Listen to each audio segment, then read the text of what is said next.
afaan Oromoo koo jette yeroodhaan wal qabataa afaan keenya dagaagee haga googilii dirasii baheera biftuu ulfaadhuu jennaan galatoomii ulfaadhuu hamilee kennaafi.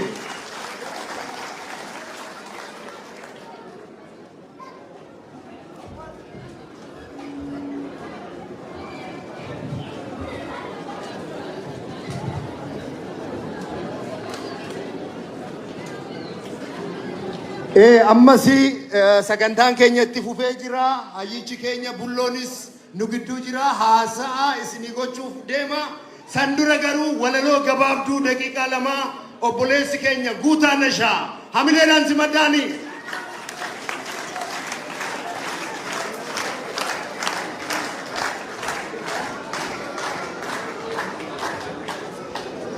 Baga gammadan.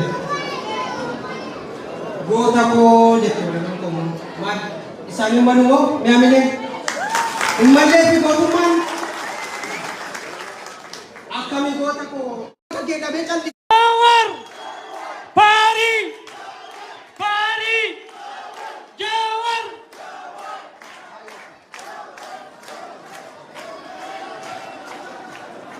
Akkam jirtan? Ayee amma gannuutaa Akkam jirtan? Akkam jirtan? Fayyumaan.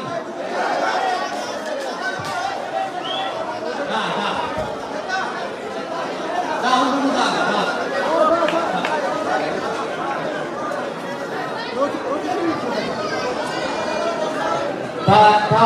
taatiin mari'ana.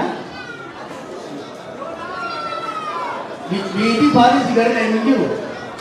Akkam buutu aadaa guddaa rakkoo qabu. Ta'a. Akka isin kaane biran ka'e kanaafuu fudhataa.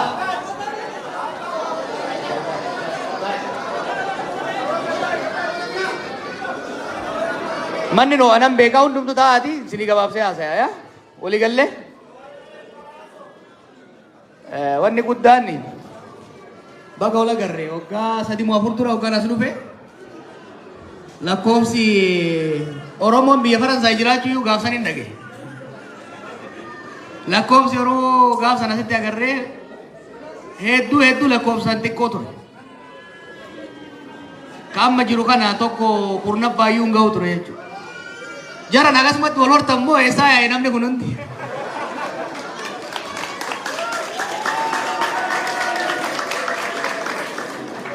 Ammallee wal hora, ammallee baay'adha. Baay'inni qofti gahaa miti. Har'a siyaasaatti kuman dubbadhu. Waa'ee hawaasaa irraa hin dubbachuu barbaada. Maaliif lakkoofsi keessan akkana bal'atee argachuun hedduu na gammachiisa yaaddoos natti uumu. Yeroo baay'ee Awurooppaa keessatti hawaasni guddaan kan jiru Jarman, Noorweey, biyya Ingiliziiti. Asitti immoo waggaa 2-3 dabre kana keessatti lakkoofsi namaa akkanatti baay'atee dhufuun carraa nu uumuu qaba. Carraan nu uumu biyya sana keessatti illee gadi dhaabbanne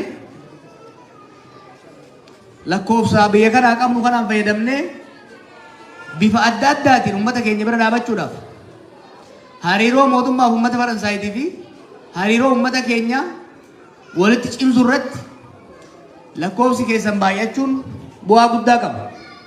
San qofa osoo hin ta'in ijaaramuufis hawaasa kana cimsuufis waan gaarii carraa gaarii uuma jechuudha. Kanaaf baay'achuun keessan na gammachiisa. Haa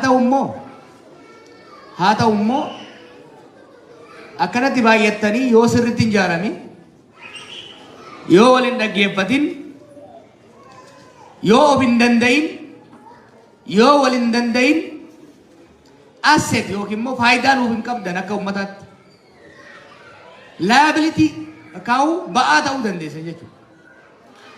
Kanaaf dura teessuun teessan addee duniyaan hamma tokko biriif naa godhaa turte yeroo gabaabaa keessatti hawaasa cimaa ijaarrachaa deemaa jirtanii hamilee namaa kenna.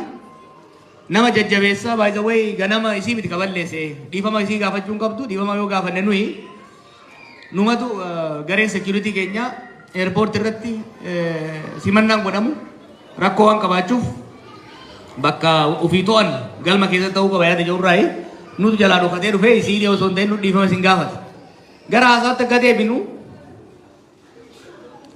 Oromoon Faransaay akkanatti baay'atee jiru kun babbareedaan dargaggeessi kun akka laalutti average umriin keessan 25 hin jaabu. Hedduun keessan qurxummii irraa dhiittanii Jarman keessaaf Xaaliyaan qaxxaamurtanii dhuftan. Abdii namatti hortan fuula keessan hoggaa laalan. Abdiin sun dhugeeffamee saba keenyaaf uummata keenyaaf bu'aa akka buusu tokkoffaa akka nam tokkeetti jabaachuu gaafata. Carraa argame hundaan lafa taa'uu hin qabdan. Hojjechuu qabdan. Hojii osoo hin tuffanne. Biyyoonni Awurooppaa kun welfeerii namatti kennan yeroo baay'ee gargaarsa. Haga baay'inatanii ji'a muraasaaf gargaarsaan jiraachuun gaarii. Garuu waggaa 5 waggaa 10 gargaarsa irra hirkatanii jiraachuun miilaaf harka of naafessuu ija of jaamsuudha jechuudha. Kanaaf hamma danda'ameen hojii osoo hin tuffanne hojjechuu. Hamma danda'ameen waan fedhellee haa ta'u maaliif suphee hojjechuu hin taane barachuu. Nada keessanii dargaggoo. Oromoof Oromiyaa fayyaduu barbaaddanii of danda'uun hojiidhaan barnootaan of danda'uun barbaachisaadha. San qofa miti akka namarratti akka nam tokkeetti naamusa horachuu qabdan. Naamusa hin qabdan jechuu kiyyaa miti. Dargaggeessii waan turtaniif anis osoo aanriin hin nyaatiin sadarkaa keessan waan hin tureef bara dargaggummaa keessatti wantoonni nama hawwatan kararraa nama maysan baay'ee jiru. Biyya ambaa keessa jira. Biyya Faransaay, biyya Paaris, biyya Awurooppaa kana keessatti isin bakka bu'oota saba keenyaatiif uummata keenyaati. Akka bakka bu'oota saba keenyaaf uummata keenyaatitti ormi dhufee isin argu, kararratti isin argu, hojii irratti isin dhufu, mana barnoota irratti isin dhufu. Gammada Kadiir Abdataa isin jiru. Gurbaa Oromoo intala Oromoo takka isin jiru. Naamusa gaariin, amala gaarii yoo isin arge Oromoo ija gaariin laala. Naamusa hamaa keessatti, waan gadhee keessatti, waan hamaa keessatti, waan yaraa, waan balfamaa keessatti yoo laale immoo namni sun qofa osoo hin ta'in uummata keenyallee ijaan tutanii ilaalaa jechuudha. Kanaaf isin dippiloomaatota keenya, isin ambaasaaddarota keenya naamusa ofii guddifachuun hedduu barbaachisaadha. Faranjii biyya Faranjii jirta. Keessattuu biyya Faransaay jirta. Awurooppaa keessa jirta. Hawaasa itti dhufne kanarraa waa hedduu barachuu qabna. Aadaa Faranjii barattanii baddanii waliin jaan sun guututti dhugaa miti. Aadaa ofii cimsachuu, naamusa safuu Oromoo cimsachuun qabatanii itti fufuun gaarii. Waan gaggaarii immoo uummata itti dhufne kanarraa barachuun immoo na barbaachisa. Waan uummanni Faranjii kun, uummanni Awurooppaa kun itti gaarii hedduu jira. Wanni gaarii keessaa tokko naamusa. Mirga namatti dadhuu dhabu, of eeguu, mirga namaas eeguu, ofillee eegsisu, hojiirratti cimanii hojjechuu kun naamusoota biyya kana agarru keessaa. Ka biraa aadaa wal danda'u tolerance. Yaada walii danda'u, ilaalcha walii danda'u, hubannaa walii danda'u tolerance barbaachisaadha. Obboleeyyan keessanii, hiriyoota keessanii, uummata keessa Oromoo qofa osoo hin ta'in uummatoota addunyaarra jiruu fi warra biyya kanaa keessa ta'an wajjin wal danda'uun aadaa isaanii kabajuun irraa barachuun ofii barsiisuuf yaaluun tolerance essential. Biyya dimokiraatawaa keessa jirtu. Dhabiinsa dimokiraasii biyyaa isin baasa. Kanaaf wanti biyya keessanii, saba keessanii, uummata keessanii isin gabaatu gumaachisan keessaa tokko aadaa wal dandeettii. Biyyi teenya lola hamaa keessa isii galche tokko aadaa wal danda'uu dhabamuu isaati. Wanti isin keessanii, warra keessanii, biyya keessanii qabattanii galtan yuura qofa miti. Naamusa aadaa wal danda'uu qabatanii dhufuu. Ka biraa aadaa baradha, aadaa uummata biraa. Aadaa warra Faransaay baradha. Aadaa sabaaf sablammoota jira. Warri amma Afrikaa kaabaa Aadaa isaanii baradha. Barachuu qofaan immoo waan tokko immoo abbootii godha. Geetoo hin hubina. Hiriyaan kee hundi Oromoo taana. Ka wajjin dhuytu, ka wajjin taphattu, ka wajjin barattu hundi Oromoo qofa taanan ati of miidhaa jirta naannoo kanatti. Oromoo kee fira kee jabeeffadhu. Orma immoo firoomfadhu. Na dhageessaami? Fira kee jabeeffadhu, aanaa kee, lammii kee jabeeffadhu. Kabaji, guddisi, gargaari. Orma irraa immoo of hin moggeessin. Isolationis ta'uun hin barbaachisu. Nuti wanni agarru akkuma kalee warra Jarmanii jechaa ture. Isin amma Oromoota Oromiyaati miti, Oromoota Faransaay, Oromoota Awuroopaati. Amalli keessan, aadaan keessan, adeemsi keessan Oromoo Faransaay ta'uu qabu, Oromoo Firaans ta'uu danda'u jechuudha. French Oromoo ta'uu danda'u qabdan jechuudha. Kana gochuudhaaf afaan barachuu qabdan. Tokko amma hamiin an dhaga'e maali? Ijoollee as jirtu gurra gurra afaan hin beektu jedhan. Dhuga moo dhugaa miti? Tokko ka fuudhee gurra muree laalu afaan barachuu qabdan. Wanni afaan barachuu isin dhoorgu tokko sa'aatii 24 nama keessanitti ka wajji galtan haa ta'u ka sooshaal miidiyaa wajji jirtan wajjiin afaanuma Oromooti waliin lallabaa ooltan afaan hin barattan. Afaan biyya kanaa yoo hin baranne immoo biyya kana keessatti ol guddachuu hin dandeessan. Na dhageessu ijoollee? Afaan baradhaa, aadaa baradhaa, hojii biyya kanaa baradhaa. Kanarratti yoo jabaattanii deemtan akka nam tokkotti maaliifi hawaasni tokko hawaasni Oromoo Faransaay namoota dhuunfaa kanarraa ijaarama. Sabni keenyas uummanni keenyas namoota dhuunfarraa ijaarama.